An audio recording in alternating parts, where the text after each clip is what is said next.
The way that I call this in my business, in my real estate business, is attraction marketing in a way. I'm teaching people, I'm putting my content out there, and I'm having people who are interested in raising their hand and working with me, they're reaching out to me.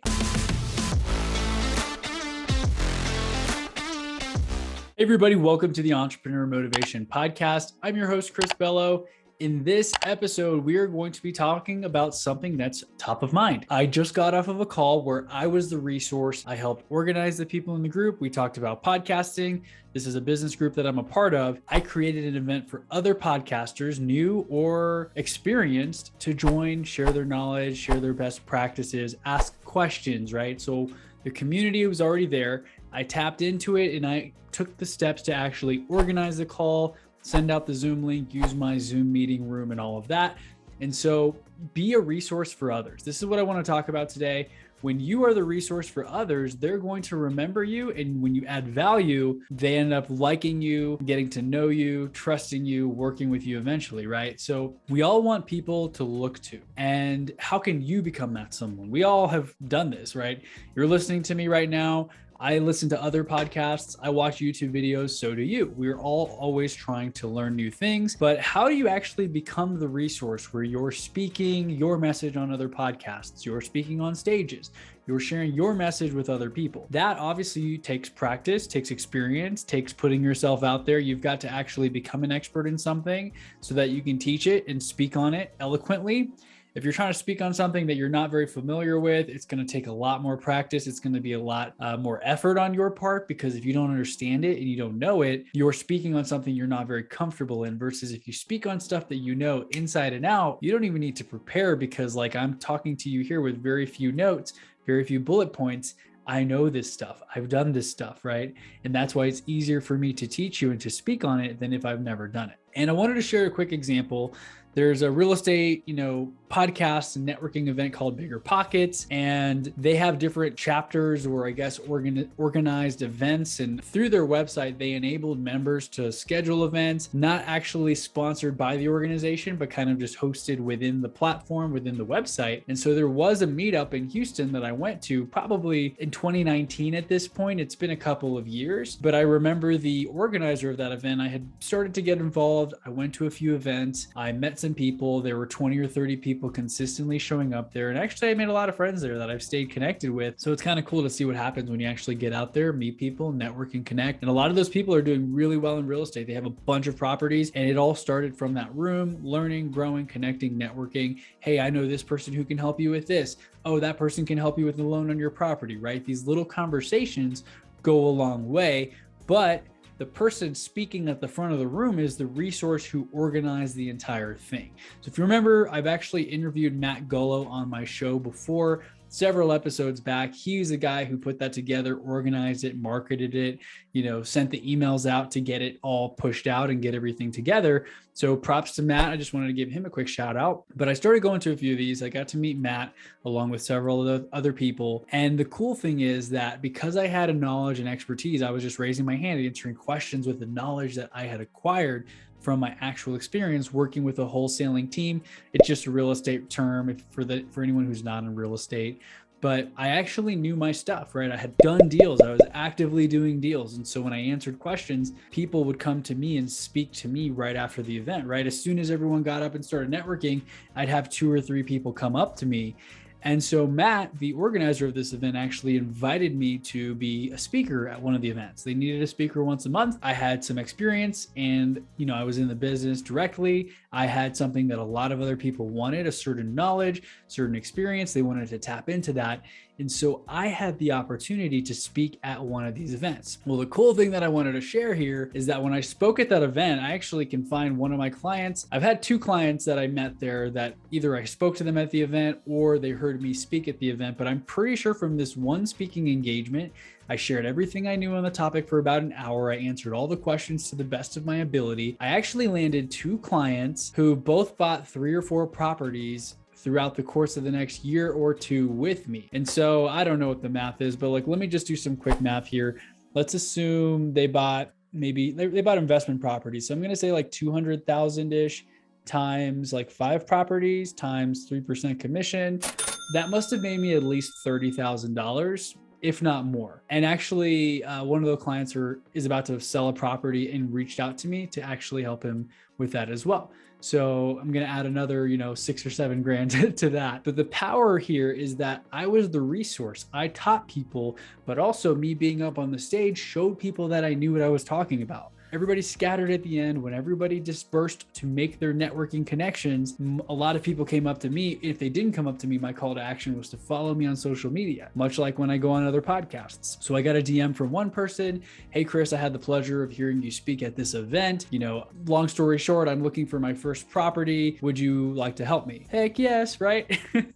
And that's how it worked. I shared my knowledge. I had something that others wanted, and I was the resource at the front of the room showing people what I know. And then more recently, right before I recorded this podcast for you, I had organized a podcasting call for members in a business Facebook group, a paid group that I'm in, and I'm adding value there, right? Everyone's like, hey, Chris, thanks so much for putting this together. I feel like a lot of people want to join, they want to participate, but fewer people actually take the few steps required to organize it, market it, promote it, send the emails, send the links, right? The little admin stuff that gets a little bit annoying sometimes. None of us really like to do it in most cases. But if you take the time to do it, you stand out in the minds of everyone who joined that call. So because I hosted the call and I put it together, I was kind of the moderator in a way. I was calling on people. Hey, Tony, can you introduce yourself real quick? Hey, Bradley, how about you? How's your podcast? How many shows do you have? People kind of see me as that perceived expert, my little face on the screen in the Zoom call we were on. They know that I put it together. They know I have a podcast that passed 1 million downloads. And in their mind, that establishes me as an expert, as someone they want to reach out to, get help from, right? And so the way that I call this in my business, in my real estate business, is attraction marketing in a way. I'm teaching people, I'm putting my content out there, and I'm having people who are interested in raising their hand and working with me. They're reaching out to me. I'm not cold calling. I'm not door knocking.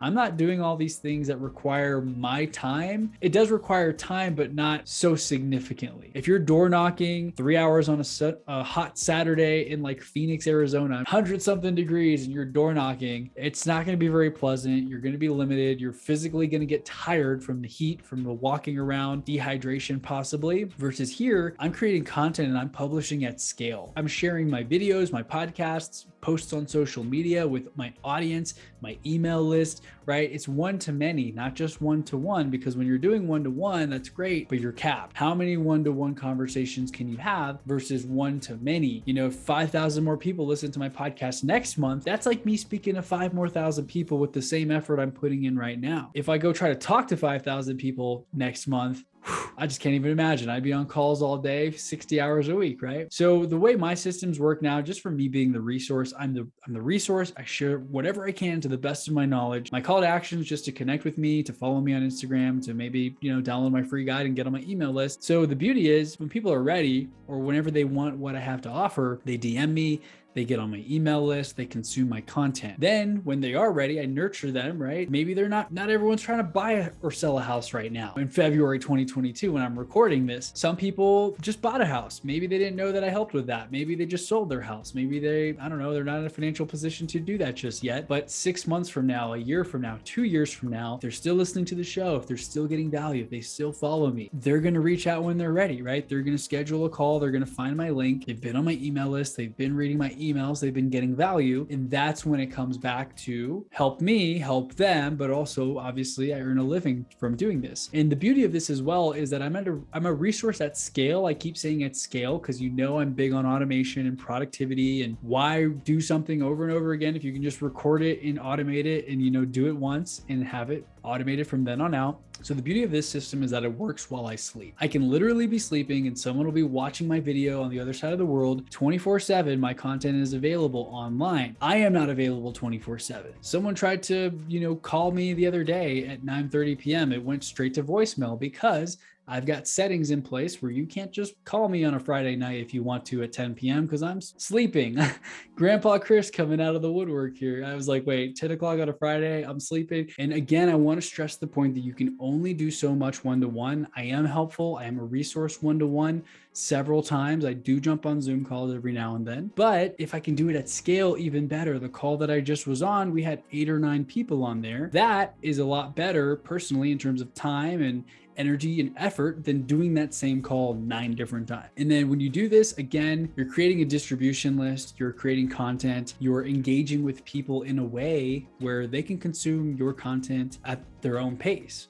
They don't have to be here on a live call with you right now in this exact moment. They can listen to the show 2 days from now, next week, next month, right? On their own pace, on their own time. And the beauty again is that this works while you sleep. And so that's it for today. I just want to remind you to be the resource for others. If you can do it one-on-one, great. If you can do it at scale, even better, because when you can impact more people positively, your message is getting out there. People are taking action on what you're teaching them. They're seeing results. They're going to want more. They're going to share your message. Hey, they're going to share your YouTube video, your podcast with their friends, with their family, on their Facebook posts, which will get you more exposure, more customers, and more people on your email lists, more people getting nurtured. And whenever they're ready, they're going to reach out for whatever it is that you have to offer. But also in the groups that you're in on Facebook, if you're adding value, if you're answering questions, if you are not trying to spam people, but actually leading with value, being of service to others, they are going to remember you. You are going to stand out in their mind, and your business is going to continue to grow. Your relationships will continue to flourish. So that's it for this episode. Thank you so much for listening. Be sure to like, comment, subscribe if you're on YouTube. If you're on Apple Podcasts and you have not left me a podcast review yet, please do so right now, because I am trying to get that rating up. I'm at 4.6 or 4.7 stars. I really like to get it to 4.8, 4.9, because I feel like my content has really improved. And those older reviews, I think I had 2 or 3 stars way back in the day that are still pulling me down. So if you could please stop what you're doing, leave me a quick review. It only takes 1 or 2 minutes. I would really appreciate it. And with that said, I will catch you on the next episode of the Entrepreneur Motivation Podcast. Thank you so much for your time, and we'll talk soon.